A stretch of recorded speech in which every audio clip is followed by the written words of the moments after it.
Hey, Mike here. I just wanted to let you know that you can listen to Dark Poutine early and ad-free on Amazon Music, included with Prime. You're about to listen to a historical episode of Dark Poutine. After episode 149, you will find Scott is no longer with the show. In an effort to maintain continuity and offer listeners as many episodes as possible, we are leaving the episodes in which he co-hosted intact. Thank you.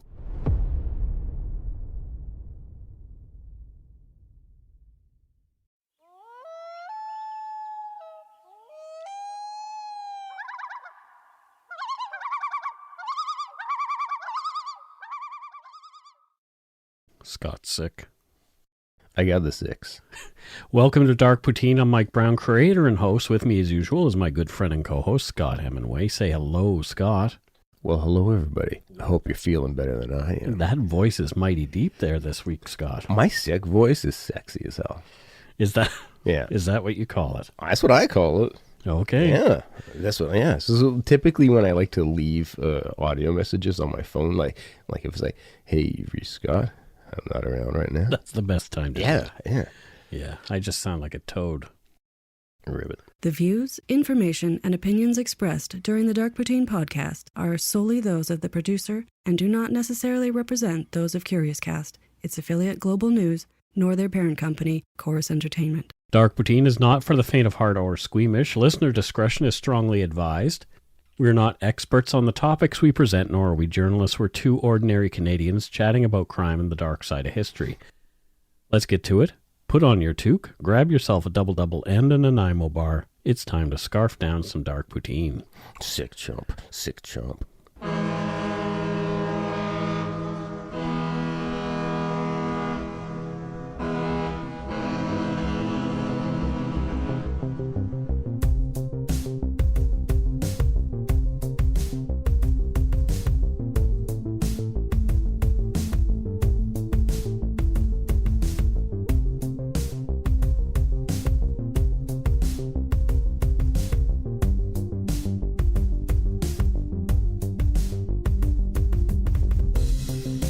Those old Canada horns from Vancouver, gotta love that. I do. I absolutely do. They're a part of who we are here. And speaking of Florida, I don't think we did, but okay. We're going to Crime Con from May 1st to 3rd, 2020. That's just so crazy. It's in Orlando this year. Orlando. Home of Disney World. Orlando. Yeah. Yeah. Yeah, they moved it there. And if you want to get tickets for CrimeCon to come see Scott and I and a lot of other cool true crime podcasts and other awesome true crime related things. Do we have a code, Mike? We do. It's Poutine 2020 or Poutine 2020, as we will hear later on. Yeah. And you'll get 10% off your tickets. That's great. Do it. Best to do it now before Christmas because apparently the price goes up after Christmas. So Well, get on it now. So you'll save double. You'll get 10% off from us, and the tickets will just be cheaper. get her done. So do it, because we want to meet you all. Yes. Each and every one of you. Each and every one of our listeners. Yeah, we want that to happen. That would be an amazing lineup. So this is episode 104. Mm-hmm. 104. We're there. Yes, we are. We're there. If this episode doesn't leave you feeling disappointed and angry, especially in the Canadian justice system, and as well, you're going to be loathing the perpetrator by the end. If those things don't happen, I'm not sure you're alive inside. So this is going to be an uplifting story. Oh, you're going to love it, Scott. Great. That said, you may have a much better grasp on the logic behind some of the decisions made in the later stages of this frustrating case, but Okay. yeah. All right. Well. A further word of warning about this case before we start. It does involve the deaths of 2 children and their mother, and these children are both under 10 years old. Oh, this guy can already burn in hell. So we're off to Hamilton, Ontario in 1976 for the Rallo family murders. Doesn't ring a bell. The bulk of the research for this case comes from court documents, the writings of Canadian true crime journalist Max Haynes, and some news coverage. Especially helpful was the extensive coverage from the Hamilton Spectator as written by award-winning columnist Susan Claremont. Her riveting and detailed 3-part series on the case called Secrets, the Jon Rallo story, was super helpful. So we'll post links in the show notes so you can check these things out for yourselves. Yeah, sweet.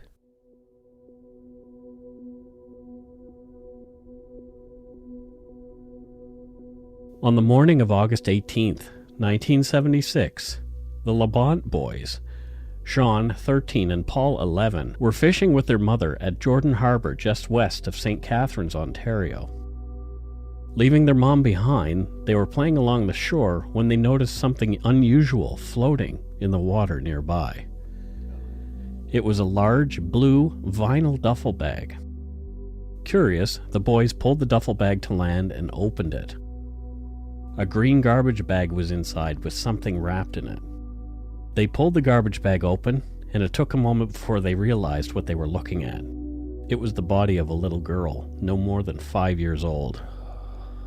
The two ran off hollering for their mother, and police were called. That is not anything you need to see at that age. That is scarring, traumatic. At any age. Yeah. Right now, if I'm 50 years old, if I saw that today, I would probably be very, very upset. Holy shit, yeah. Yeah. While the crime scene was being secured at Jordan Harbor in the area of that gruesome discovery, and the little girl's body was being taken to the morgue at St. Catharines General Hospital, a call came in to the Hamilton police chief, Gord Torrance, and it was from local businessman Doug Pollington. He and his wife, Margaret, wanted to report that their 29-year-old daughter Sandra and her two children, Jason, 6, and Stephanie, 5, had gone missing. Yeah, I can see where this is going. Their son-in-law, Jon George Rallo, had showed up that morning to tell Doug that Sandra had run off with another man, taking the kids with her. John, looking disheveled and more nervous than his usual cocky self, claimed he'd slept in the den in the basement of their home and woke up at 9 a.m. on August 17th, finding that his family was gone. The only thing Sandra had taken with her, other than the two children, he claimed, was her wallet. John presented Doug with a typewritten note he stated was left behind by Sandra. Yeah, how convenient, it's typewritten. Right. The letter read, quote, "I'm writing this letter to say goodbye and ask you to try and understand what I am doing, John. I've met someone who I love very much. He's a rich lawyer from out west who I met while working last year. He can give us everything we want." End quote.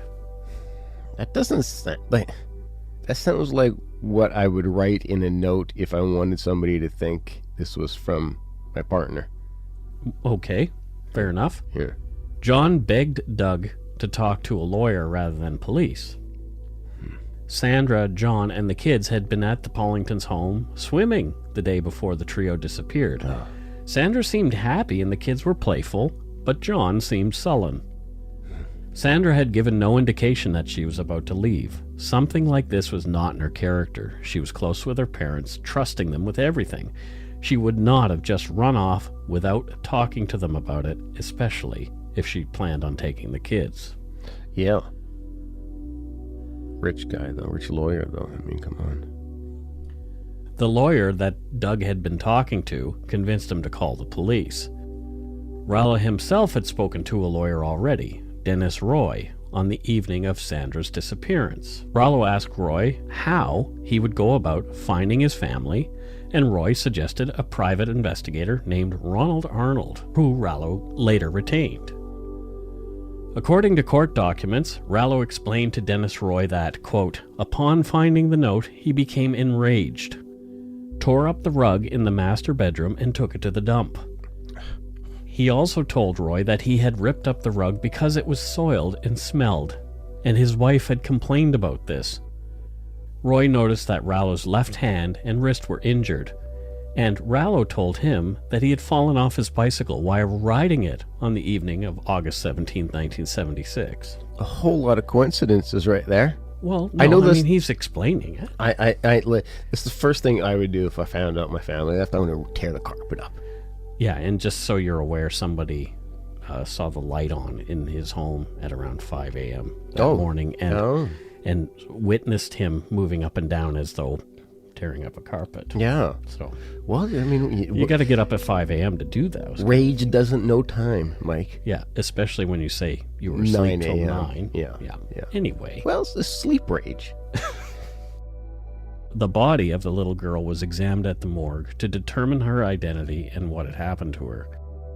According to Susan Claremont's 3-part column Secrets, the Jon Rallo story, the girl was naked, 3 feet 7 inches tall. She had bruises on her temples and visible tan lines from a 2-piece bathing suit and a Band-Aid on her right knee. From court documents. The post-mortem examination of the girl disclosed that death was caused by asphyxia. Dr. Ferris was of the opinion that asphyxia was produced by suffocation due to the application of firm pressure to the face. End quote. After a day off sick, Jon Rallo came to work at 9 a.m. on August 19th, informing his secretary that his wife had run off with another man, taking the kids with her. The police arrived later that morning. According to Susan Claremont's Secrets, Jon Rallo said, "I was just going to call you. Just going to call them." Oh my God. I'm just stuck on that poor little girl. Yeah. I can't move past that poor little girl, and oh God, I just want to choke this guy already. As investigators were talking to Rallo, Hamilton police learned of the body of the little girl found outside St Catharines. By 2 p.m. that afternoon, using a family photograph that had been provided to them by the Pollingtons, Hamilton police tentatively identified the body as that of Stephanie Rallo. Yeah. This was later confirmed by the Pollington family, who visually identified the little girl. So Doug, her grandfather, had to go to the morgue himself and look at his granddaughter. I can't. Like 5 years old, it's just, all it is innocence. 100%. That's all you're looking at is innocence. Yeah. Just beauty and innocence, and snuffed out. Unaware that his daughter's body had been found, John was asked to go to the police station for an interview that afternoon. He drove himself, and according to Susan Claremont's articles, on the way, he stopped off at the bank to switch a joint bank account he'd shared with Sandra to sole ownership in his name. What? Well, I mean, if she'd taken off, he wants to make sure all the money's his, right? Sure. This is the 70s. It's not like money was easily accessible. E-transfer it to... Yeah. In the interview, John claimed that he'd been receiving anonymous phone calls from a male caller, a lawyer, for the past year when Sandra was not at home. He claimed the man knew a lot about the family. John stated that he'd spoken to Sandra about the calls and that she denied any knowledge of the caller. But John hadn't told the police about the calls. Neither had Sandra. Man, so how do you do people call people, "Hi, I'm Scott, I'm a lawyer. And Is Michael there? And I'm having an affair with your wife." Is Mike there? Are you sure she's not there? Because I have a lot of these details I know about her. Strange details. Yeah, because typically it goes like, "Hey, is Mike there?" And then he's not around right now. No problem. Can I take a message? No, it's okay. Bye. Not, "Hi, I'm Scott, and I'm a lawyer, and I'm looking for Mike." John was later told that his daughter was dead, and although he hung his head, he didn't shed a tear. Jon George Rallo, Hamilton City Hall office manager and secretary of the city's Traffic and Engineering Committee, was arrested and charged with the murder of his daughter, Stephanie Rallo. Oh, good. As he was denying any involvement, police went to work securing the Rallo family home and John Rallo's Ford Maverick to gather evidence. I like that they're not effing around, like they're straight to arrest. Yeah. A police photo taken of the frowning, unshaven 33-year-old Jon Rallo on the day of his arrest is telling. In the full body shot, he's wearing a rumpled mint green leisure suit with dark buttons and wide lapels, befitting the time, over a white shirt and a light green plaid pattern. He's wearing odd black shoes with a white instep. They look like spats, kind of. Yeah. His wild, curly hair casts a shadow on the white wall behind him. Behind massive, round glasses are angry, piercing dark eyes that don't quite look into the camera. His hands hang awkwardly at his sides. He was just informed that his 5-year-old daughter is dead. This doesn't look like what you would expect to see from... facially anyways. It looks more like, "Oh, fuck, they caught me." He looks enraged. Yeah.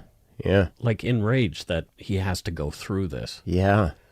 Yeah. But that suit. It's terrible. It's terribly great. I mean, if it was better fitted, it would look fantastic. But it's not better fitted. No, it just looks, I mean, we can make fun of 70s style all we want. I'm more making fun of the guy. But yeah, he just looks creepy. Oh, yeah, no. The second you showed me this photo, I was like, ugh. I have to post this picture in our show notes on our website because this guy is just so spooky looking. Yeah, with like the second you showed it to me, I'm like, oh, this is clearly like a murderer. How have I not seen this photo? It looks like it would be, Yeah, making the rounds of murder. Shown in other police photos taken on the night of Rallo's arrest were the cuts, scrapes, and bruises on his hands and fingers. John claimed that he'd been riding his bicycle around in the darkness after Sandra and the children had left to blow off some steam. Yeah, okay, you rip up the carpet, go for a bike ride. These are the things you do. Normal things. Yeah, in the dark. He said he'd hit, quote, a rut or stone or brick or something and fell from his bike, injuring his hands in the process. But you would expect abrasions. These just look like cuts. Well, there are, some. Are there? Yeah, it's just black and white photos. You can't see it very well. But this guy has an answer for everything. Yeah. It's interesting. Yeah. Police dragged the waterway in the area that Stephanie's body had been found looking for Sandra Rallo and the couple's 6-year-old son, Jon Jason. They did not find either of the remaining Rallo family at the time, but they did find the badly decomposed body of a Hamilton man who'd been missing since April. Oh, Just fluked out. yeah, that's unexpected. Yeah, and they quickly told reporters that the two deaths were unconnected and that the man's demise was presumed accidental. Oh, was he a lawyer? No, completely unrelated. The searches of the Rallo home at 16 Latana Court in Hamilton and John's car provided some interesting clues. As well as the bare floor in the Rallo master bedroom, where the shag rug had been, even the underpadding was gone. There were small blood stains, about 7 of them, on the drapes in the bedroom, and that was later matched to the blood type of Sandra Rallo. Yeah. No DNA at the time. Type was all you had. The couple's bed had been taken apart. The box spring and mattress were in the upstairs hallway outside the bedroom. Rallo's answer for this was that he couldn't bear to sleep in the bed he'd shared with his wife, who he'd just discovered had been cheating on him. Oh, my God. And there were bloodstains on the box spring as well. I've had my heart broken in the past, Mike. And, usually my next week is just me crying in a corner. Not ripping up carpets. Not ripping up carpets, going for late-night bike rides, Taking throwing beds away apart. mattresses. And Yeah, going to the dump. No. If anything, I'm lying on that mattress smelling like, oh, this is where we used to. Exactly. This This man is acting bizarrely. very. An expert later testified that, quote, the stains on the drapes and the box spring were consistent with blood being splashed on them with some force, rather than being dropped on them. That sounds right. There were bloodstains found on the bare concrete of the basement floor. Investigators determined this must be where Rallo had brought the bodies to wrap them up and dispose of them. There were also blood droplets leading to and in the garage near where Rallo's Maverick would have been, where he'd most likely loaded the bodies of his family into the trunk of his car after murdering them. Yeah, that makes sense. There was blood found on the carpet fitting the bare spot in the basement floor, which had been rolled up and placed nearby.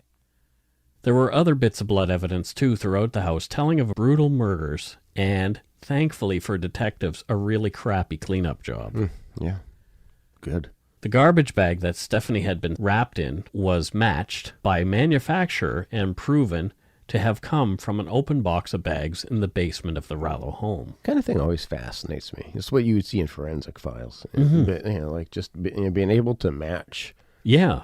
Yeah, it is really fascinating. Whenever you watch that on a show, it totally makes sense. You're like, oh, okay, I get like the striations and the... Yeah, they only fold the bag one way and depending on the... Yeah, it's pretty fascinating. It really is.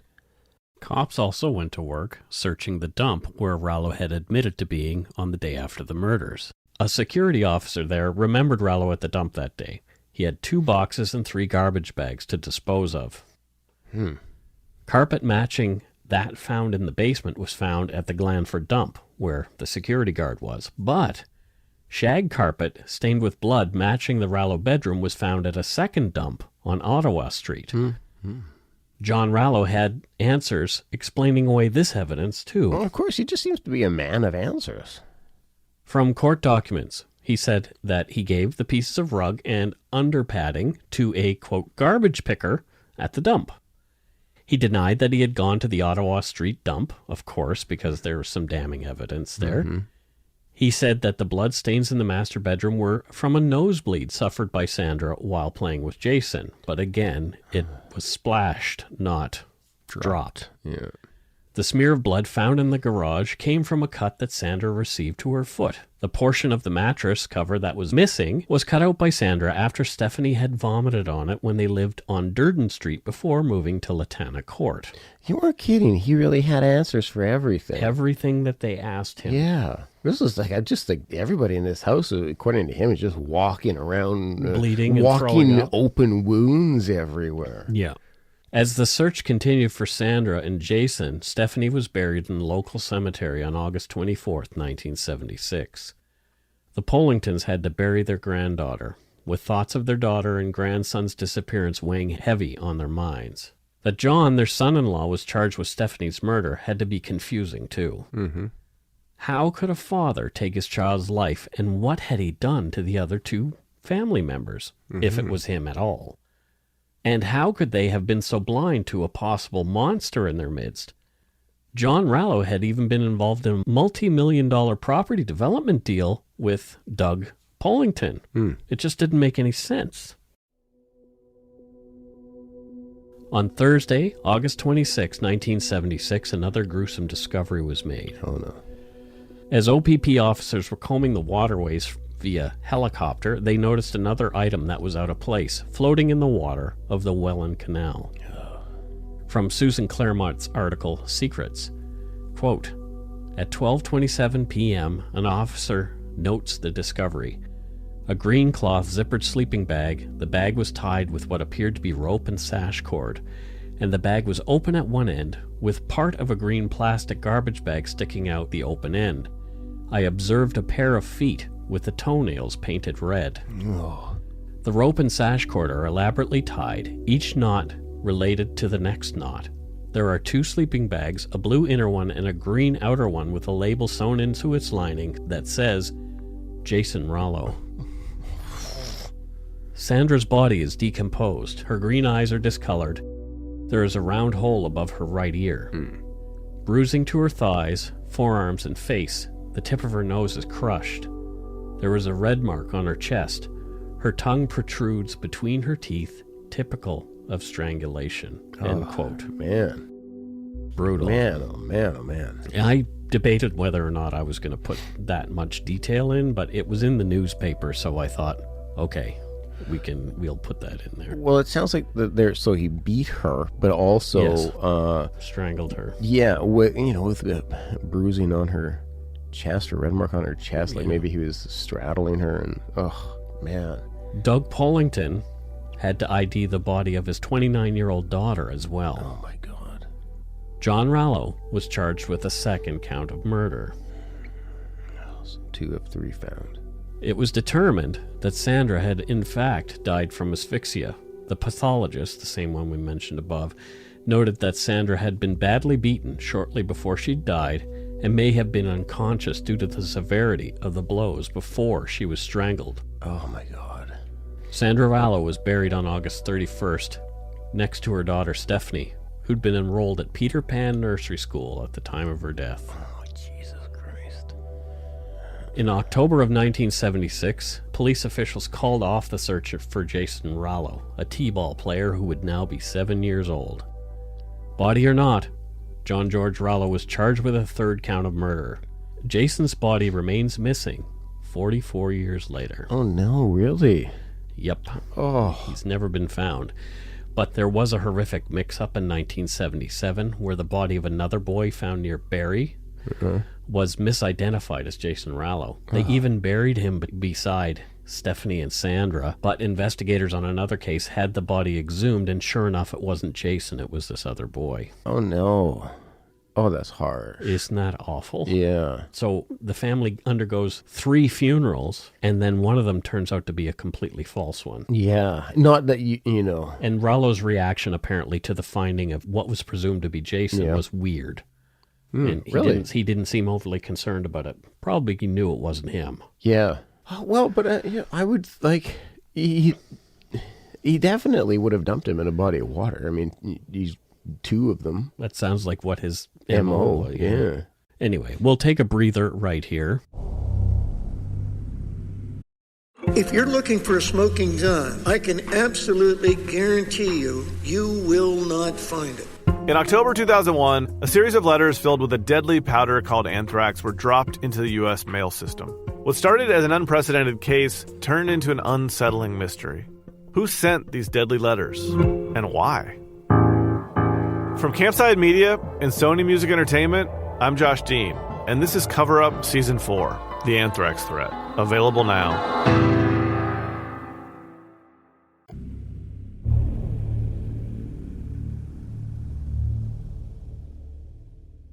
And we're back. So how you doing with this one, Scott? Oh, I'm great. No, I think you want to cuddle with Mr. Jon Rallo. Pardon my French, I'm fucking livid. Like these are the ones that just I can't have empathy. Yeah. Often I'll be able to find something that I can empathize with the killer on. I just well, we haven't proven that he's the killer yet. We just happen to use his 3 names, and I saw the suit. Yeah, I saw the suit. That man's that guilty. Suit indicates sweet suit indicates guilt like nothing. Oh boy. So be prepared to feel even more frustration here. Well, thanks for the heads up, Mike. You're welcome. In a court appearance, it was ordered that Jon George Rallo was to undergo a psychiatric evaluation. After nearly 60 days of testing, Rallo was determined to be fit to stand trial for the murder of his family. Mm-hmm. On December 24th, Jon Rallo was able to leave custody on $100,000 bail. Wait a minute. That's right. A triple murderer was able to go home to his parents' place for the holidays. Merry Christmas, everyone. Holy sweet Jesus. I guess they gave him bail because the people who were in danger are already dead. I can't process this. That happened. I mean, he was out of jail awaiting trial for almost a year. You know, they can do a thing called like no bail. You got to stay in the pokey. Well, he got bail. He must have had a really good lawyer. Holy shit. Rallo's trial was set for November, almost a year later. And that's right, so he would be out and about in Hamilton before he actually had to face the music for what many believed he was responsible for. Like you could just be at the coffee shop, Yep. chatting with this guy in front of you. Yeah. You know, just waiting for a coffee and just like, how's your day? Oh, it's cold out. Nope, killed his kids and wife. Yep. Murderer. According to Susan Claremont's article, Secrets, John took advantage of his freedom. Quote, every day he puts flowers on the grave shared by his wife and daughter, the one with the space left for Jason. He goes to Latana Court, mows the grass around his children's swing, and walks through the house. He waves at the neighbors, but they do not speak to him. End quote. What a son of a bitch. Can you imagine being the neighbors? You know what's happened there. Yeah. You know what's happened. You know what he's accused of. Yeah. And sure, he hasn't been tried yet. But this troll is walking around, mowing the lawn, waving at you. Yeah. When you just want to flip him the bird. The thing that run at him with a shovel. The thing that gets me is going to the cemetery and putting flowers down. It's like, no, you put them in the cemetery. You put them in the cemetery. Yeah. Well, he's trying not to look guilty, Scott. No, clearly he's trying to not look guilty. But I think that actually makes him look more guilty. It just doubles it down. It's bizarre. It's like I believe he was taking actions that he thought. How an innocent person is supposed to behave. But it was totally not how an innocent person would behave. No. An innocent person would be like mortified. Yeah. My lawn would be so unkempt. It probably would be anyway. Yeah, that's why I don't have one. Well, guess what? Oh, God, what? He also wanted to go back to work at City Hall. But they didn't want him there. Oh, good on you, City Hall. Surprise, surprise. Good on you, City Hall. You know what? Why don't we just going to wait till your case is done? See if maybe you're a murderer? Yeah, you can just be on leave until we find that out. Let's wait until we know if you're not a murderer or you are a murderer. They dropped the charges? No. Oh, okay, yeah. Can you imagine? So you're the supervisor there, Scott. Yeah. You're the manager who's dealing with this situation. Yeah. And, okay, I'll be murderer man. Okay, all right, sure. Let's do this. Hey, while I'm out on bail, can I come back to work? Oh, you're out on bail, or like have the charges been dropped? No. I'm charged with 3 counts of murder. And you feel like now's when you want to come back to work? Well, I need to do something with my time. You're coping okay? I'm being too nice. No, I'm getting there. I'm getting there. It's taking too long. So, just out of curiosity, Sure. if maybe I have to memo you or something, Yeah. am I going to end up dead? Well, that remains to be seen. Okay, so why don't we wait till the trial's done Aw. and we know that you're a murderer or not? Okay, well, that sounds fair. Yeah. Jon George Rallo was born in Hamilton on November 30th, 1942, to Jack, an OPP forensic ident officer, Holy crap. and his wife Dorothea. His dad went to work for the liquor board later as an inspector. Oh. Growing up, John was a mama's boy, always overdressing and carrying himself with an air of cockiness. He was obsessed with girls. Okay. After finishing high school by correspondence, he took communications and management at a local college. When he was 20, he met 15-year-old Sandra Pollington and was immediately smitten, much to her parents' dislike. Oh, that's not a good start. They didn't like him because he was much older Yeah? than Sandra, Yeah. and he was Catholic. Well, I could let that part go. Yeah, the religion thing was a big deal in days gone by. Sure. I'm more focused on the 20 to 15. That ratio is pretty. It's 5 years is a big number when you're 15 years old. Yes. Yeah, it was like 40 and 45, like, oh, whatever. Yeah. But 15 and 20, no. Sandra's love of John won her parents over, and in 1966, she and John married. John was now working at Hamilton City Hall in the engineering department and doing well. John Jason was born on October 30th, 1969, and Stephanie was born on June 30th, 1971. So these 2 kids would be as old, same age as me and my sister now. Yeah, and I'm close behind them. Yeah. So although Jon Rallo now had 2 children and a wife that adored him at home, it wasn't enough. Of course. John always seemed to have another pretty woman in his life.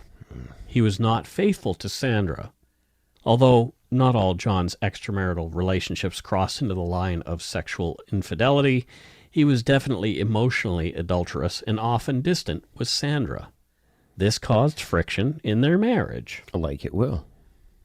John did have a sexual affair with a married woman in another department at City Hall, and it ended a year before Sandra, Jason, and Stephanie were murdered. On November 23rd, 1977, Jon Rallo's triple murder trial began. It lasted 16 days, which is pretty short as far as murder trials go nowadays. According to Susan Claremont's article, Secrets, the Crown called 48 witnesses and introduced almost 150 pieces of evidence supporting the charges. Claremont also mentions that a week into the trial, due to public outrage after the testimony about John's sexual trysts with another woman, his bail was revoked. Oh, well, a bit late. Yeah. The jury was unaware of this turn of events as it may have proved prejudicial, so it was done out of their view. Yeah. The Crown's evidence showed that John and Sandra had fought violently for one reason or another, most likely over his multiple affairs on the night that Sandra was murdered. John had strangled Sandra with a cord from the drapes. The children had seen their father's rage and were murdered to get rid of them as witnesses, and probably to truly afford John the freedom he ultimately desired. You know what? He wouldn't have had to do that if he didn't murder his goddamn wife. There's that. Over 2 days on the stand, testifying in his own defense, John stuck to his story that Sandra had taken the kids and run off with this mysterious lawyer who'd been calling their house for over a year. So he took the stand, eh? Yeah. Yeah. He testified, coldly lying and explaining away the bits of evidence that he could. John claimed he was worried the night after the family had disappeared, sleeping on the couch in the living room. From Susan Claremont's Secrets, quote, I stayed there all night, looking out the window and dozing off, waking up, hoping if a car came into the court or a cab or something, and it was Sandra, I could see her out the window. End quote. Yeah, well, that's not going to happen. You murdered them. That's right. Evidence that the jury did not hear regarded the stack of magazines full of graphic and violent bondage pornography found in the house by police before John was accused of killing his family, before they went missing, like a year and a bit before. Holy crap. John had groped his sister-in-law, Janice. She was consoling him for something. It didn't really go into it why. Yeah. The magazines were found by investigators when they were investigating these charges of sexual assault. Wow. Yeah. Of note, some of the knots used to tie women in the magazines also matched those found in the rope and cords that were used to bind Sandra when she'd been found murdered. The court felt that releasing this to the jury would again prejudice them against Jon Rallo and prove fodder for future appeals. So I see erring on that side makes sense to me. It seems like it would be relevant info, but it is unrelated. It's completely unrelated, except for the knots. Behaviorally, it fits, but yeah. Yeah. On December 14th, 1977, after 6 hours of deliberation, the jury came back with their verdicts. Jon George Rallo was found guilty on all 3 murder charges. Thank goodness they had not bought the line of baloney that he was trying to sell them. Oh, thank God. John was given a moment to speak before sentencing. Oh, no. He took the opportunity not to apologize or take responsibility for the crimes. Why would he? But he wanted to express what hardships he'd been through. There's going to be some swearing by me after this. From Susan Claremont's Secrets, quote, Well, my lord, in your charge to the jury, you said the past 16 months has been hell for me. What has kept my head above water is that I know I did not do it. But more importantly, I know Sandra knows I did not do it.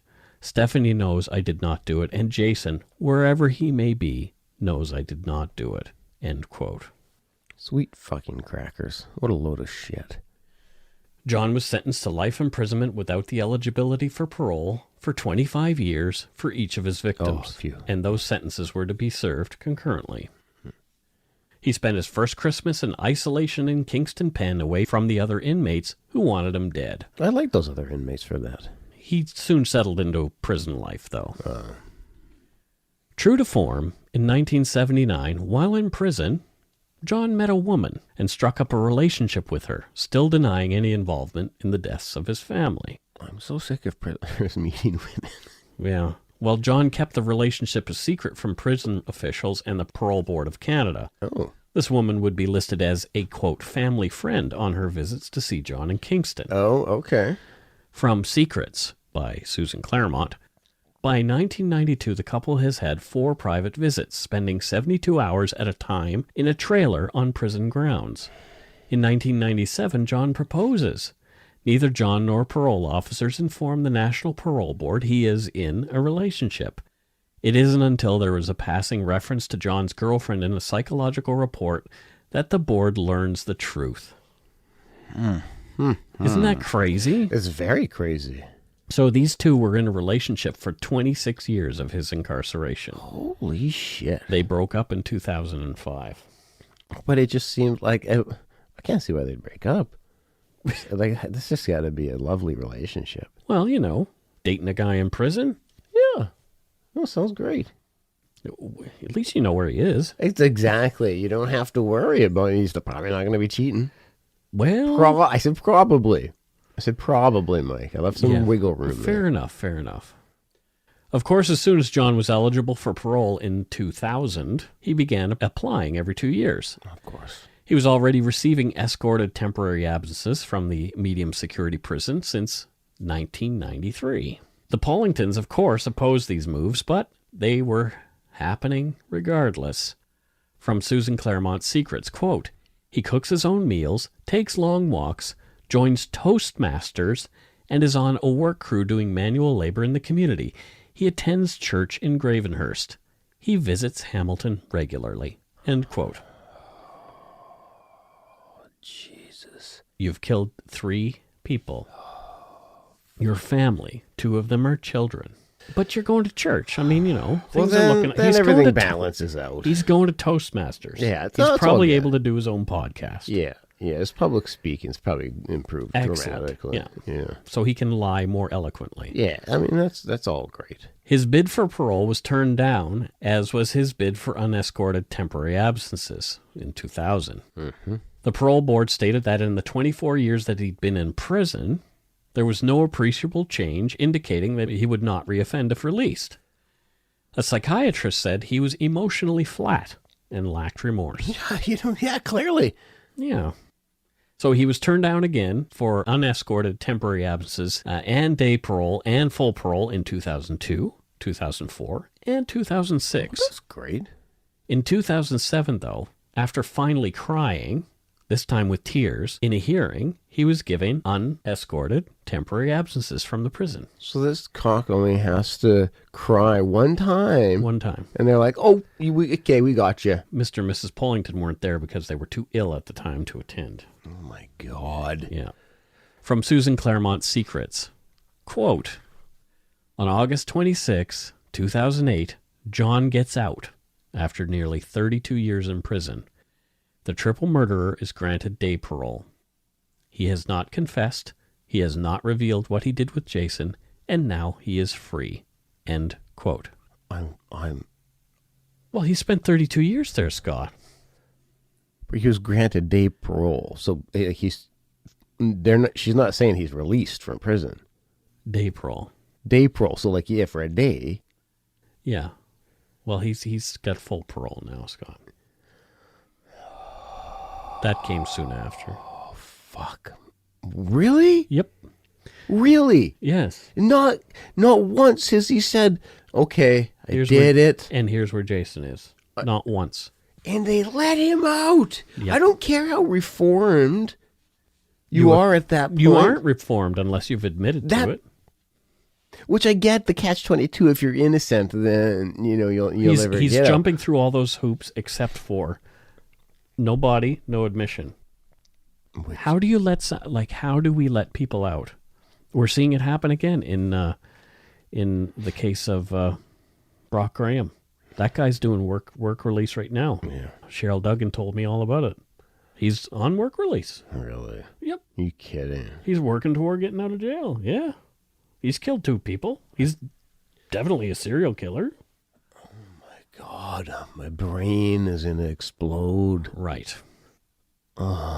So Jon Rallo moved to Sudbury, as after his mother's death, it was decided he had no reason to return to Hamilton, where he was unwelcome. Yeah, Yeah, that'll happen. His presence would be pretty painful for some people, I would think. Yeah, well, yeah. Jon's other parole conditions stated that he must continue to report any relationships with women to his parole officer. Because we know he can be trusted, 20 years of dating in prison and not mentioning it. And he must acquire psychological counseling regularly. So there you go. That's sounds great. That's all we need. In September of 2019, it was reported that Jon Rallo and George Lovey were living in the same halfway house in Sudbury. Both of them are murderers from Hamilton that are unwelcome back in their home city. The inappropriately named Lovey murdered his ex-girlfriend's parents after raping and attempting to kill her. What the shit? I wonder what kind of dinner conversation happens at that halfway house over their mac and cheese. I'm sure kind of high five, a lot of high fives. Like, we did it. We got out. We did it, man. Yeah, we did our time. We got out. We're free. So here's the thing. Okay. Is doing time enough? Oh, I think in 95% of the time, yes, it is, depending on the crime, depending on the situation. What about contrition, though? It was time enough for this? No. This is not a person who should ever get out of prison. So why do you think he's out? What's your thoughts on this? Oh, God, it's so difficult to determine without reading the parole board's findings and hearings. And I'm just, all I can think of is trying to make room in the prisons. Sure. He's just jumped through all the hoops. Yeah. Like there's but the key... there's no law in the books that says you have to say, this is what I did. There's no... I think they call it an allocution in the States. And nor should there be, because again, if you're legitimately innocent of something, like, you're not going to want to admit to it. You're not going to admit to it, nor should you. And so I get that. I don't believe he's innocent, though. Yeah. He was never set free on any appeal. No, I don't know feel... it's a tough one, because say, Adnan, if he admits that he did it, he'd probably get out. Yeah. But he's not going to, because he's innocent. Yeah. I don't know. Like, maybe Jon Rallo thinks that's... I don't know. I really don't know what's in my going on mind, in this guy's brain. Somebody like him, he's had a lot of time to contemplate and think about this. I'm sure he's now bought his own lies. Sure. Fair enough. Yeah. At least while he's in prison, he's bought his own lies, and he feels strong about them. I don't know. I think these guys, Brock Graham even admitted to doing what he's done. Yeah. But he's still looking at parole, even though he's not admitted 100% to where Lynn Duggan's body is. Yeah. So no body, no parole. Yeah. Especially in a case like that. This case, he's not ever admitted anything. Yeah. So. And I think a big difference in is time enough or not is... Are we talking multiple killings? Yeah. Because if you've murdered multiple people, I don't think that you should be brought back into public, because it just is a pretty clear indication you have a problem with murdering people. You have a problem with murdering your family. It's not just a, like, a moment of I was drunk and I got into a fight at the bar and I hit a guy and he hit his head on the table, and like... not that those are like, well, that's okay, but it's not. No, you with Brock Graham, 2 separate times he murdered a person. But this guy, this guy, he murdered his wife, and then took the time and went and murdered his kids. So he has not a problem with murder. No, he has not a problem with murder. Therefore, guess what? Prison for you, dillweed. Exactly. But that's not the way our justice system works. So I guess that's it for this week's story, and it's time to lighten things up a little. Yeah, please. Jesus. So we have a new phone number. Yeah. And it's toll-free for our North American listeners. It's 1-877-327-5786. And what's that number? 1-877-327-5786 or 1-877-DARK PTN. I get it. Dark Poutine. Yeah. So DARK PTN. Yeah. So if you want to, give us a call. A few people have already taken opportunities, because I mentioned it in the Yumber Yard, and it's on our website. So if you forget or you can't find this number, you can go find it on the contact page on our website. And we sorted through some of the better voicemails that we got. We got a few. Please, it's not a complaint line either, people. I don't know. I haven't listened to any of them. Well, this first one is a bit of a complaint. Okay. All right. Yeah. And it was really interesting. The only issue is that it's in French. Well, I'm fucked. Exactly. So here it is. Apparently, it's quite racy. So if you're French, you might be shocked by what you're about to hear. Let's just take a listen, and I'll explain in a bit. I'm interested. Ouais. Ici Régent Tétrault d'Amos en Abitibi-Témiscamingue. J'appelle parce que j'ai des affaires qui me tombent ses nerfs à propos de ce podcast. Ça fait 100 épisodes que j'écoute, puis ça fait 100 épisodes que Mike et Scott sont pas capables de dire Poutine. C'est Poutine, pas Poutine ou Poutine, Poutine, notre plat national, puis ils sont même pas capables de le dire. Ça se peut-tu? Calice de tabarnak, de calice d'esti, de Saint-Cyboire, de Simonac. En plus, t'as Mike qui dit qu'il n'est même pas un journaliste, mais on sait tout qu'il pense. Puis c'est clair aussi que Mike fait tout le travail, puis Scott qui nous chie sa tête avec ses commentaires niaiseux, ben c'est quoi cette affaire-là? Il se pense les ding et dong du monde de podcasting? En tout cas, j'espère que ça va s'améliorer. Continuez votre beau travail, les gars. Mange un char de merde, puis tant qu'à y être, va chier dans ta tuque. Wow. Okay, so I picked up a lot of that. there was a few things, Yeah. correct? You know, Yeah. there was quite a bit of actual French Canadians profanity in there, which is, sorry, I Quebecois. I heard my name, and it didn't. The tone of his voice after didn't sound super jazzed. No, it wasn't. So I reached out to a former employee of mine who actually took the French calls at that old telecom that we used to work at. Is it Guy? No, his name is Kevin McCormick. No, it was not Guy. That's a long story. Inside joke for anybody who worked there. So Kevin translated the call for us word for word. Oh, great. Okay. Yeah. So can't wait to hear this high praise that we're going to get. So it goes, yeah, this is Reagan Tetro from Amos in the region of Abitibi-Témiscamingue. It sounds like it's Russia. Oh, it's somewhere in Quebec. Right. I'm calling because there are things about this podcast that's getting on my nerves. So great. I've listened to 100 episodes, and it's been 100 episodes that Mike and Scott haven't said Putin correctly. Putin. It's Putin, not Putin or Poutine. Putin. Putin. This is our national dish, and they can't even say it right. How can this be? Then there's that string of French-Canadian profanity. Yeah, I heard... Calice and Tabernac. I heard Tabernac. Yeah.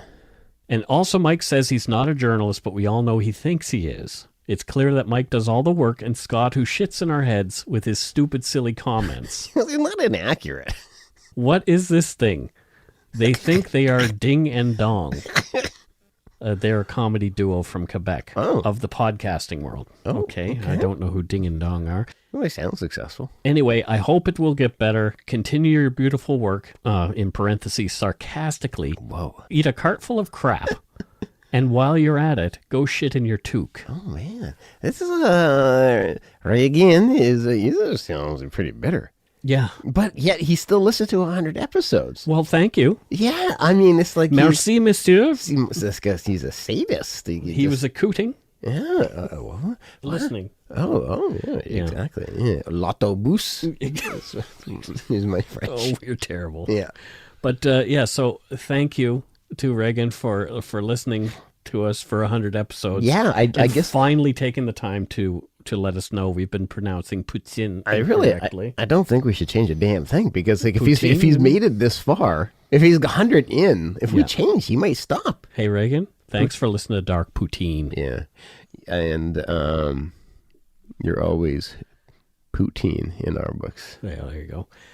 But we did have another person call in, and this one was weird too. Oh, great. This person thought, I think, that we were an actual poutinery.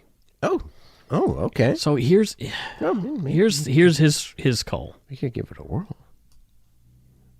Hello. I would like to order 2 orders of dark poutine and a Diet Coke, please. Thanks, Will. So, yeah. So he wants to order 2 orders of dark poutine and a Diet Coke. That's great. Okay, great. Well, thank you. Yeah. We're not a poutinery. We're really sorry. But I guess he didn't understand that. Yeah. And he called back again. Oh, I was going to say he's going to be waiting. No, he called a second time. Okay. All right. That's good. Let's listen to what he had to say. Hello. I called earlier about 2 orders of dark poutine. They've not arrived yet. So yeah. Oh, sweet sassy molassie. So we're really sorry, sir, whoever you were. He sounds very familiar to me. There was some familiarity. So I know that voice, and I think that there may be a dog named Steve involved. Just saying. I'm just saying. Yeah. Oh boy is right. We did get some compliments, too. Oh, we did? Yeah, here's one from the East Coast. Well, they've got to be trolling. I saw a 902 phone number, so it had to be somebody from Nova Scotia. 902. Hey, Dark Poutine, the best podcast ever. Favorite Canadian podcast. I love Mike and Scott. I love how you folks deal with every podcast and how you approach sensitive topics. Never anything negative to say about you folks. You always tread carefully, and you're fabulous. Much love from the East Coast, and I look forward to many more episodes. And that was it. That was super sweet. Yeah, wasn't that nice? That was super sweet. I wish we got your name so we could say thank you. Yeah, directly. she didn't leave her name, but that's okay. That's okay. Let's give out her phone number. No, I'm kidding. No, we don't have to. That was super nice of you.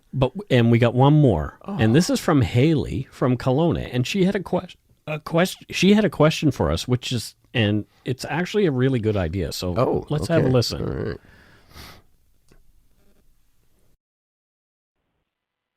Hello, boys. I hope you're having a wonderful day. I basically just had a question to ask. First of all, I'll say you're awesome and amazing, and we all love you, but I think you probably know that already. I was just curious if you guys have ever aired listener tales of a sort, whether they be general spooky shit or encounters with ghostly figures or whatnot. I listen to Morbid quite frequently as well, and the girls do listener tales, and I'd actually submitted a story into them. They have about 800 stories, so I haven't heard it yet. Totally understandable. However, I was just curious if you guys offered something like that as well, because I think it would be really cool to hear personal stories from other people, whether it be connection to serial killers or just their own personal weird and spooky experiences. So I hope you have a wonderful rest of your afternoon, evening, morning, day, whatever time you happen to be listening to this at.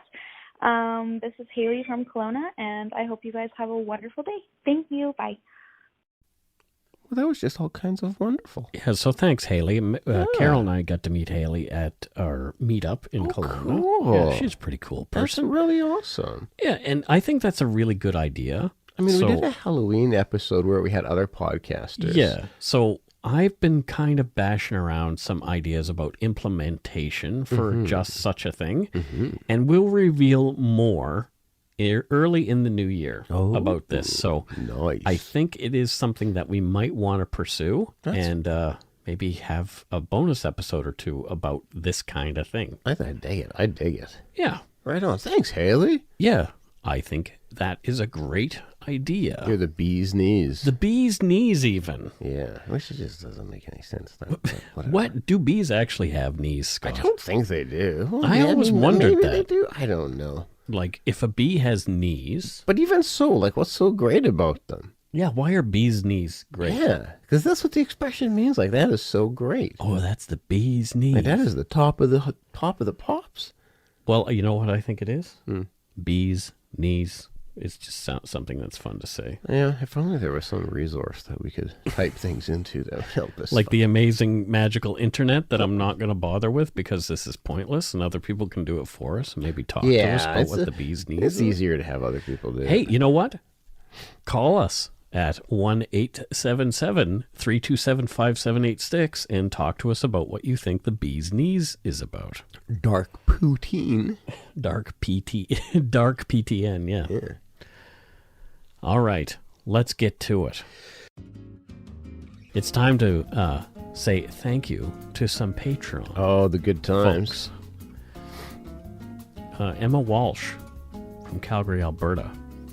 Emma Walsh. Okay. Yeah. That name sounds very familiar. I think we might have said it last week, but we just said it again. Yeah. Well, double thank you. Potentially double thank yous. Lori Edmondson. Yep. And she is from? St. Louis. St. Louis, Missouri? Upper St. Louis. Oh. Yeah. Which isn't what you think. You would think that's the kind of means like north, but it's not. If you live if you live in an apartment above a certain amount of floor, so like if you're above the 36th floor, that's considered Upper St. Louis. Okay. And so that's where she lives. She lives there.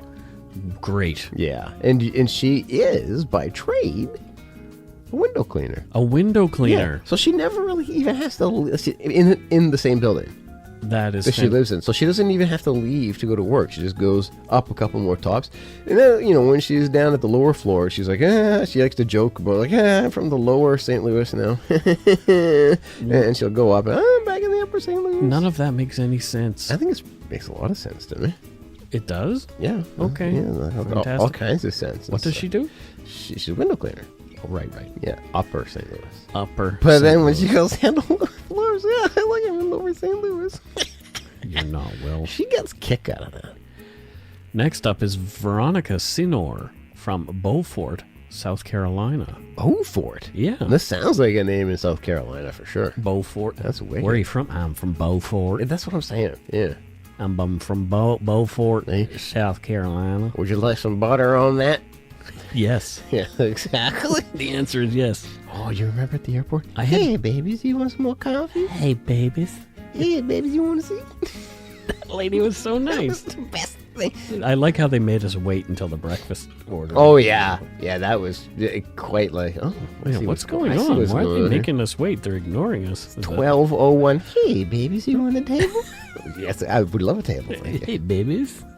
Hey, babies. Terrible people. Every single thing.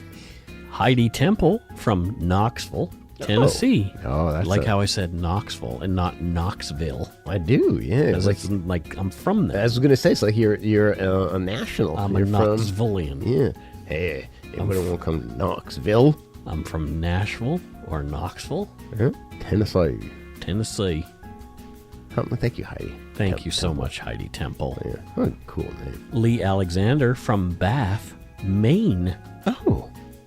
Wow. Okay, Lee. Thank you. Bath. I love Maine so much. Do you think most people shower in Bath, or do you think they bathe in Bath? They bathe in Bath? Like, is it a requirement if you live there? It's like, no, you don't shower here. Like, all property only has baths. Bathes. Okay. Next we have Sean Dissington. Yeah. And I don't know where Sean's from. Oh, Sean Dissington? Yeah. I'm just trying to make sure I've got the right Dissington, yeah. Dissington. Oh, Yeah. Dissington. Yeah, that's different than who I was thinking. Yeah. Yeah, from Moscow.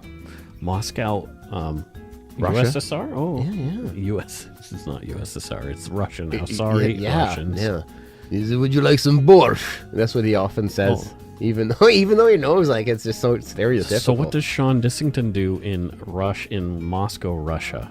Oh, I'm trying to remember. See, he doesn't like it talked about because communism. Yeah, no, Okay. and we know Fair enough. They're not communists anymore. No. But you still get But what he does is he puts boots on cars. Like actual boots? Yeah. Not like the boot to make it not go. No, that's what you would think. That's what most people think. They're like, So if you haven't Russian paid your cars fare- have boots on them rather than tires? It's a symbol. Oh. Yeah, it's a symbol of working man. It's to symbolize, like, this person goes out every day and busts their butt Yeah. to feed their family. And so the boot is kind of, if he recognizes you're a hardworking man, he puts the boot on your car. And then everybody's like, oh, we've got a hardworking man over here. This is great. Oh, woman, we have a hardworking person over here. Oh boy. Yeah. It's clear. I mean, it's a good, he's doing God's work. Well, yeah, I guess so. Yeah. If you believe in God, he's doing that work. That sounds interesting. He's doing all our work, or whoever's. Okay. I mean, he's doing the work. So we did get some donut money sent to us. Oh, we did? Yeah. So here's one from interesting. Here's one from Diana Kashabi. Okay. I'm really hoping that I pronounced that name correctly. You've never Kashabi. been Oh, I wrong. did. She says it here that's how it's pronounced. You've never been wrong. I'm often wrong. So she said, when Joe Fulgham, the host of the wonderful but sadly finished Caustic Soda podcast, recommended your show on Twitter a while ago, I immediately subscribed. Oh. After a month of listening to you guys basically every day, I'm now all caught up on Dark Poutine. Oh, wow. And looking forward to new episodes. See how I'm pronouncing it correctly? Yeah, Poutine. I'm Poutine. I'm sending you some donut money to thank you for all the chills, laughs, and for approaching every single case you cover with much empathy. Greetings from Innsbruck, Austria. Oh, wow. Diana Kashabi.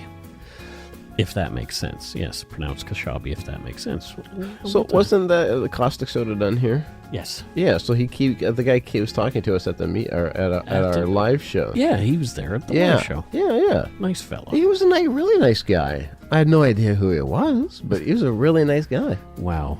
I remember Scott. After I talked with him, I'm like, oh, okay, sure. But I didn't know the show. I don't know a lot of things. Well, here's one from Tracy Dawn DuPont. Okay. She sent donut money from Yellowknife. Oh, yes. Yeah. Oh, wait. Here's one from Tracy Dawn DuPont. Sending donut money simply to tell Scott to shit in his hat. Oh. As a current resident of Whitehorse who's been to Yellowknife, very different. Yeah, it depends. And trapping is actually alive and well in the Yukon Northwest Territories and Nunavut. Just today, Northern Stores announced they will no longer be buying pelts from trappers due to unprecedented market conditions. There you have it. Still my favorite podcast. Yeah, I still stand by my statement. You probably shouldn't. But thank you. It was so nice of her. It was really nice of her, but you see what happens when I screw things up? We get money. We do get money. So, I mean, I'm not sorry. You're not sorry that you screwed up? Yeah. Well, Cha-ching. that's fine. Yeah. That's fine. Okay. Bethany Staub sent us some donut money, and she says, thanks for being awesome. Please have some coffee and donuts on me. We will certainly do that. Monet Terrio sent her monthly contribution. Wow. Yeah. Thank you so much. Got the money. Cindy Andrews, thank you, Mike and Scott, for a fantastic podcast. Thank you. Thank you, Cindy. For the awesome listening. Emma Woodlock, she sent some donut money without a note. Oh, that's still okay. We still love you anyway. I'm sure I screwed something up that she can find to put in there next time. Lee Alexander sent us some donut money, also without a note. We love notes. We will read your notes. Yeah, even if you can't type, like type with your nose or something. Yeah. Clearly, you can click buttons. You made it that far. Exactly. So we would love to be able to have a note from you that we can read. We want to talk about you. And here's another one from Irene Briand. Oh. And she didn't leave a note either. Oh, okay, well. I feel loved. Don't get me wrong. Yeah. I feel loved. Yeah. You deserve to have your say. You do. And that said, if it's a 3,000-word essay, that's a whole other podcast. Yeah, there's gonna be some. We're gonna truncate that thing. Yes, we're not the best truncators. No, God left to our own devices. No, let alone somebody else's devices. I can't get over how deep your voice is today. It's just glorious. It's glorious. I think I would like to permanently be sick. I don't want you to be permanently sick, my friend. Yeah. Hey, everybody. Welcome to the Dark I don't Poutine. feel good. It's the Dark Poutine Hour. Thank you all for tuning in. Okay, Barry White. Yeah, right? Jazzercise. Hey, ladies. These new mics help, too. Yeah, they do. They definitely do. They make me sound more manly. Needs more than a mic to do that. Less screechy. Thank you so much to our patrons, past and present, for your pledges. We really appreciate your support of the show, including you people who sent us that glorious donut money. Thank you so much. If you want to help support us, you can do so at patreon.com/darkpoutine, or for that one-time support, you can send us some donut money via PayPal at our email address, darkpoutinepodcast@gmail.com. And if you don't already, it means a lot to us. If you subscribe to the show, you can easily find us on iTunes Podcast, Stitcher, TuneIn, Spotify, or wherever you get your on-demand audio. I'm finding Spotify is becoming a very big hit for us. Oh, isn't it? Yes, we're doing really well there. We're getting the Spotify feeds. Check out our website, darkpoutine.com, for show notes and other cool stuff. Hey, you know what? What's that? We haven't mentioned the Yumber Yard in a while. We haven't. So there's this Facebook group called the Yumber Yard. Yep. And almost everybody there is really nice. Yep. Well, when you get thousands, there's going to be the odd we have weed or two. Over 6,000 now. So we had to boot a few people last week for some really rude comments that they were making. Yeah. But we're there. We're paying attention. Yeah. And we want to run a really nice community, and a lot of people enjoy the community. Just last night I did like a shout out for places. Where is everybody Holy from? Christ, was it like 1,000 comments? Over 1,100 comments. Holy shit. I've never had that much activity. I actually had to turn off my notifications for my Facebook. Oh my God, I bet. Because it was literally blowing. Yeah. Oh my God, I bet. It's crazy. So come on, join us in the Yumber Yard. Just go to Facebook and type in Yumber Yard and you will find us. Yeah. Yumber. Dark Poutine Yumber Yard, yep. It's as if somebody tried to say lumber yard but screwed it up. Yeah, and that person did it in episode 12 and then Scott left it in. Hey, and look at what's come from that. Joy. Joy, I Pure guess. joy. For everyone else except me. That's what's important. Please give us a like or a follow on Facebook, Twitter, and Instagram. Just search for Dark Poutine. Most importantly, tell your friends about us. Word of mouth is a powerful thing. Until next week, don't forget to be a good egg and not a bad apple. Bye-bye, everybody. Good night. Sweet dreams. Jazzercise. Sweet dreams.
Hi, it's Shauna, and I might be a bad parent because my kids think French fries are vegetables. Hey, it's Ryan, and I might be a bad parent because I went out for wings when my wife was in the hospital after giving birth. Johnny here. I might be a bad parent because in my house, the tooth fairy gives pocket change. But we're not alone. Len emailed us and said his 6-year-old daughter's Tarzan moment going from love seat to lazy boy by curtains made him more proud than any dance recital. And Andy left his 2-year-old at the rink. All right, guys, I'm sure we're not alone. Like Andy's kid.